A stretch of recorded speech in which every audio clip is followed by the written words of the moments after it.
नमस्कार मित्रांनो. उष्णतेचं वातावरण, जागरूकतेची गरज. बाहेर पडताना अंगावर जणू आग ओतली जाते असं तुम्हाला वाटतंय का? दरवर्षी वाढणारी उष्णता फक्त त्रास नाही, तो इशारा आहे निसर्गाचा. आजच उष्णतेचं वातावरण केवळ ऋतूबदलाचा भाग राहिलेलं नाही. तापमानाची नवी विक्रमी पातळी, वाढता उकाडा आणि असह्य गरमी हे सगळं आपल्याला सांगतंय की निसर्गात काहीतरी बदलतंय.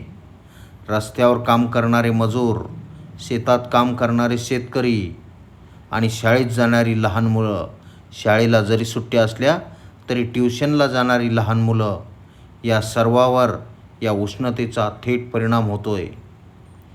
उष्माघात, डिहायड्रेशन, थकवा, चिडचिड ही फक्त सुरुवात आहे. पाण्याची कमतरता, झाडांची तोड, वाढतं प्रदूषण यामुळे ही परिस्थिती अधिक गंभीर होत चालली आहे. पण आपण काय करू शकतो? पुरेसं पाणी प्या. शक्यतो दुपारी बाहेर जाणं टाळा. झाडे लावा आणि त्याची काळजी घ्या. विजेचा आणि पाण्याचा अपव्यय टाळा. लहान सवयी मोठा बदल घडवू शकतात. उष्णता ही केवळ हवामान नाही, ती आपल्या भविष्याचा आरसा आहे. आज आपण जागरूक झालो तर उद्याचं वातावरण सुरक्षित राहील.